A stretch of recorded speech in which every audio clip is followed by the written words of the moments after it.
Bu dəfəki mövzu süni zəka və natiqlik bacarığı arasındakı münasibətdir. Bu münasibətin gələcəyi barəsindədir.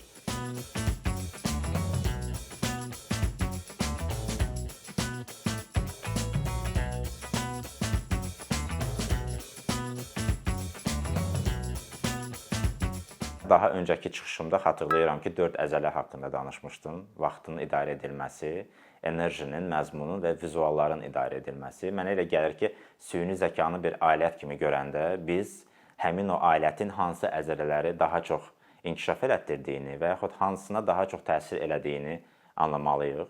Bu mövzuya başlamadan əvvəl amma böyük bir debatı gərək biz bir daha səsləndirək. Terminator debatı deyilən bir şey var. Yəni bu alət gələndən sonra, süni zəka gələndən sonra robotlar bizi istila eləyib zəbt eləyəcəkmi? Həyatımızın hər yerində hər iş əlimizdən alınacaqmı deyə bir sual var. Şübhəsiz ki, natiqlik bacarığı, ünsiyyət bacarığı ilə məşğul olan mütəxəssislərin də belə bir sualı var idi. Amma bu bir yerə qədər davam elədi. Onlar anladılar ki, heç də belə olmayacaq. İki oyun düşünməliyik. Süni zəkanı düşünürüksə, şahmat çox yaxşı bir nümunədir. Və şahmatda yəqin ki, siz də bilirsiniz, artıq heç bir dünya çempionu bugün heç bir mühərriki uda bilmir. Və düşünürdülər ki, bununla da oyuna maraq itəcək. Amma son 5 ildə biz görürük ki, əksinə oyuna maraq 100 qat artıb. İnsanlar onlayn və offlayn turnirlər eləyirlər. İndi freestyle deyilən chess-in formatı da var. Orada fiqurların yeri də dəyişir və ona əsasən yeni turnirlər oynayırlar. Element odur ki, insan emosiyasını itirmək istəmir. Yəni, o qumar elementini, risk elementini və psixoloji səhvlərin elementini itirmək istəmir və hələ də oyuna davam eləmək istəyir. Amma əgər alət kimi düşünsək, istənilən şahmatçı bugün istənilən mühərrikə uduzacaq. Ona görə mənim çox sevdiyim və bizim sahəyə aid olan başqa bir oyun var, hansı ki, bilyarddır. Bilyardda biraz fərqlidir. Siz həm teoretik biliklərə sahib olmalısınız, amma həm də icra eləmək üçün xüsusi əzələləriniz olmalıdır ki, hər zaman praktiki işi yerinə yetirə biləsiniz. Semih sayğınlarla hər hansı bir robotu oynatsanız, robot hər nə qədər mükəmməl olsa belə, Semih də öz sözünü deyəcək. Çünki o, icazə verməyəcək ki, partiya robotun elə bir ki, üstünlüyünə bitsin. Bilyard biraz budur. Bizim çıxış etmə bacarığımız, ünsiyyət bacarığımız, natiqlik bacarığımız daha çox bununla bağlıdır.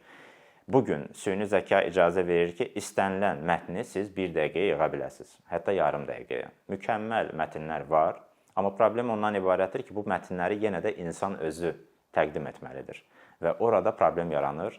Mən xüsusilə tövsiyə edirəm, bu sahə ilə maraqlanan insanlar King's Speech adlı filmə baxsınlar. Şahın kralı nitqi.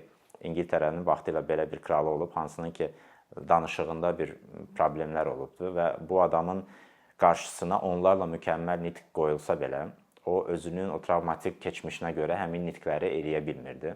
Ona görə də ona xüsusi bir mütəxəssis tapırlar. O mütəxəssis ona həmin o emosional bariyeri keçməyə kömək edir. Yəni, bizim işimiz biraz daha çox belə olacaq. Yəni, gələcəkdə vaxtın idarə edilməsi əzələsinə süni zəka çox yaxşı kömək edir. Siz vaxtında ən unikal məlumatları tapa bilirsiniz, strukturu yığa bilirsiniz. Məzmunun idarə edilməsinə süni zəka çox yaxşı kömək edir. Sizin əlinizdə dünyanın qlobal kitabxanasına çıxış var. Yəni, istənilən insanın çıxışını, nümunəsini, əsərini özünüzün çıxışında istifadə edə bilərsiniz. Və əlbəttə ki, vizuallardan istifadə var. Yəni, bu süni zəkanın özü virtual reallıqla birləşdiriləndə siz inanılmaz vizual element və komponentlər yarada bilirsiniz. Yəni, bugün artıq heç nədən bir film də yaratmaq olar və məşqləri eləyəndə bir çox insan deyir ki, mənə zal mühiti lazımdır. Onu belə bugün canlandıra bilərlər. Yəni, kimsə virtual bir eynək taxmaqla böyük bir zala, auditoriyaya məşq eləyə bilir. Bu özü çox böyük bir şeydir. Amma üçüncü komponent, yəni enerjinin idarə edilməsi komponenti hələ ki qalır və mənə elə gəlir ki, bu uzun müddət belə davam edəcək. Çünki insanlar hər zaman çətin maneəni aşmaq istəyəndə yanında başqa bir insanı istəyir.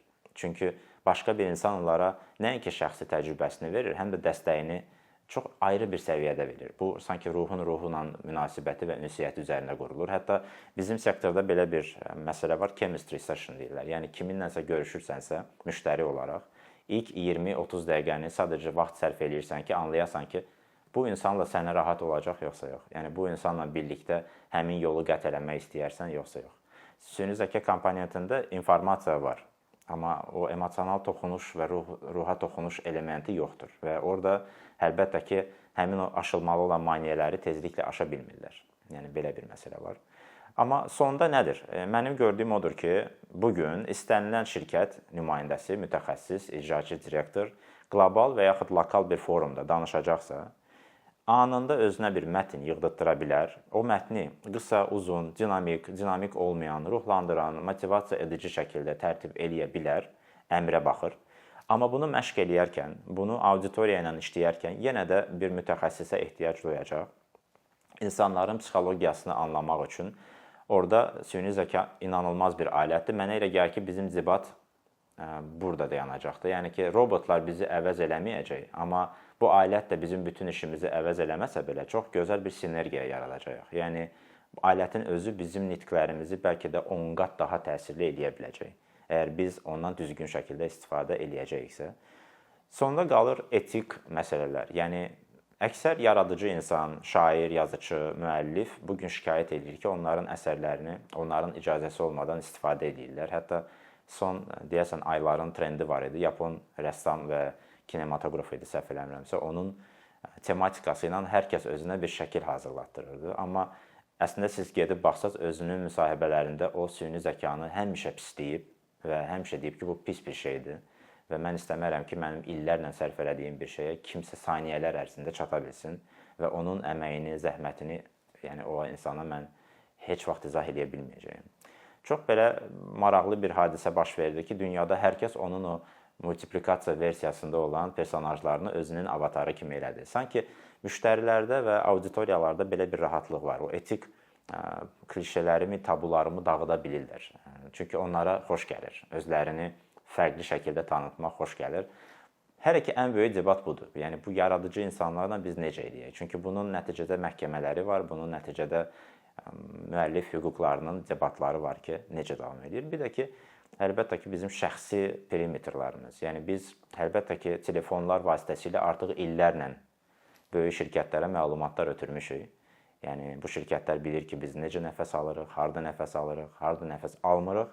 İndi bir süni zəka elementi də var. Bu o deməkdir ki, sən artıq həyatınla bağlı hər şeyi vermisən və əlbəttə ki, əgər psixoterapevt kimi işləsə, süni zəka özü bir alət kimi səninlə bağlı çox maraqlı şeylər deyə bilər. Amma təcrübəli psixoterapevt ona görə lazımdır ki, o sizin reaksiyanın özü ilə də işləyə bilsin. Çünki bəzi məlumatlar sizi şok eləyə bilər.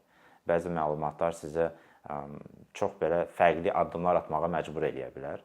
Ona görə də adekvat bir insan yanınızda olmalıdır ki, həmin reaksiyanı və sizin emosional vəziyyəti stabil şəkildə qoruyub saxlaya bilsin. Ümumi debat budur. Terminatorlara inanmıram, amma mən inanıram ki, Matritsadakı kimi, Matritsa filmi də çox vacib bir şeydir. Onun xüsusilə ikinci hissəsindəki kimi insanlar daha böyük qüvvələrlə çarpışa bilmək üçün, necə ki, öz bədənləri kifayət eləmirsə, robotlardan istifadə edirdilər və Android kimi birləşirdilər. Gələcəkdə bu komponentlər özünü belə göstərəcək. Yəni, biz bəzi elementləri, əməliyyatları daha sürətli, daha optimal şəkildə görmək üçün istəsək də, istəməsək də sinergiya eləyəcəyik. Natiqlik və ünsiyyət bacarığına gələndə isə mənə xoş olar ki, bir çox insan yenə də öz enerji idarə etmə mövzusunda daha ürəkli olsunlar, öz şəxsi hekayələrini daha yaxşı təhlil eləmək üçün mütləq şəkildə kitablardan, filmlərdən və mütəxəssislərdən bəhrələnə bilsinlər.